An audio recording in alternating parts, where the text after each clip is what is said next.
हरे कृष्णा। भक्त वांछा कल्पतरु ठाकुर श्री राधा रमन जी का अर्थ है भक्तों की इच्छा पूरी करने में कल्प वृक्ष के समान है ठाकुर श्री राधा रमन जी। ब्रह्म भले ही निर्गुण हो पर उपासना के लिए वह सगुण होकर आकार विशेष ग्रहण करता है। भगवान रामानुज ने कहा है, भक्ति रूपी आराधना भगवान को प्रत्यक्ष कर देती है। जिस प्रकार प्रहलाद जी के लिए भगवान खंबे से प्रकट हुए, नामदेव जी के लिए ब्रह्म राक्षस में से प्रकट हो गए थे, वैसे ही श्री गोपाल भट्ट की इच्छा पूर्ति के लिए श्री राधा रमन जी की सुंदर मूर्ति शालिग्राम से प्रकट हो गई थी। इसमें किसी को कोई आश्चर्य नहीं होना चाहिए, भक्ति का प्रताप ही ऐसा है। वृंदावन में संतों द्वारा स्थापित भगवान श्री कृष्ण के विग्रहों में से 7 ऐसे प्रमुख विग्रह हैं जो स्वयं प्रकट हैं। श्री गोविंद देव जी, श्री मदन मोहन जी, श्री गोपीनाथ जी, श्री जुगल किशोर जी, श्री राधा रमन जी, श्री राधा वल्लभ जी और श्री बांके बिहारी जी। भक्ति का एक नाम है श्री कृष्णाकर्षिणी, अर्थात भक्ति श्री कृष्ण को अपनी ओर आकर्षित करने वाली है। भगवान का दूसरा नाम प्रेम है। प्रेमवश वे कुछ भी कर सकते हैं, कहीं भी सहज उपलब्ध हो सकते हैं। श्री गोपाल भट्ट जी श्री चैतन्य महाप्रभु जी के बड़े कृपा पात्र थे।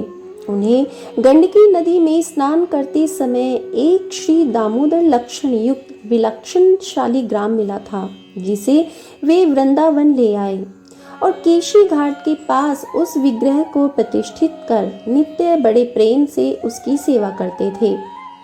गोपाल भट्ट जी जब भी रूप गोस्वामी को, उनके ठाकुर श्री गोविंद देव जी को, सनातन गोस्वामी को, श्री मदन मोहन जी को और मधु पंडित को श्री गोपीनाथ जी को लाड़ लड़ाते देखते तो उनके मन में कसक उठती कि काश मैं भी अपने शालिग्राम जी को लाड़ लड़ा पाता, उनका सुंदर श्रृंगार करता, नूतन वस्त्र पहनाता, शयन कराता।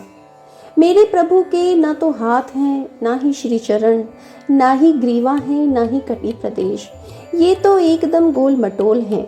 गोल मटोल का क्या श्रृंगार करूं, रोज पीला चंदन पोत देता हूँ।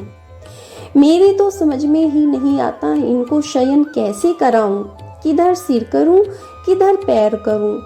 मुझे तो ये भी नहीं पता कि इनका मुख किधर है, जहां से ये खाते हैं, किधर से देखते हैं। एक दिन एक सेठ वृंदावन आया। वह वृंदावन के सभी मंदिरों में भगवान के श्री विग्रहों के लिए वस्त्र और आभूषण दे रहा था।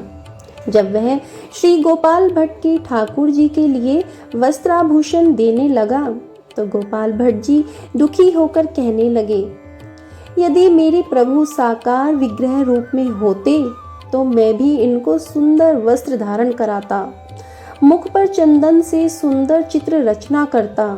सेठ द्वारा ठाकुर जी के लिए दी जाने वाले वस्त्राभूषणों को लेने से इनकार करता हूँ तो हो सकता है कि सेठ जी गुस्सा हो जाए, उनको दुख पहुँचेगा, और यदि ले लूँ तो ठाकुर जी को धारण कैसे कराऊंगा। भक्त के दुख को देखकर शालिग्राम शिला से रात्रि में भगवान मूर्ति रूप में प्रकट हो गए। तो देखते हैं कि नील कमल और नील मणि के समान श्री राधा रमन जी प्रेममयी चितवन के साथ हाथ में वंशी लिए हुए त्रिभंगी मुद्रा में खड़े हैं और गोपाल भट्ट की ओर कटाक्ष करते हुए कह रहे हैं, अब तो मुझे वस्त्र आभूषण धारण करा, मेरा सुंदर श्रृंगार कर। भट्ट जी ने श्री विग्रह को तरह तरह के वस्त्र और अलंकारों से सजाकर झोले में झुलाया और उनका नामकरण हुआ श्री राधा रमन देव। श्री राधा रमन जी का यह 12 अंगुल का श्री विग्रह पीछे से शालिग्राम जैसा ही है। उनका मुख कमल श्री गोविंद देव जी का है, कटी भाग श्री गोपीनाथ जी का है और चरण भाग श्री मदन मोहन जी का है। इसी कारण श्री राधा रमन जी त्रिभंग कहलाते हैं, अर्थात श्री राधा रमन जी के स्वरूप में 3 ठाकुरों का एक साथ दर्शन होता है। भट्ट जी ने जब ठाकुर के इस रूप का वर्णन अन्य गोस्वामियों से किया तो उनकी खुशी का ठिकाना न रहा। ठाकुर राधा रमन जी के साथ श्री राधा जी का विग्रह नहीं है, परंतु उनके वाम भाग में सिंहासन पर गोमती चक्र की पूजा होती है।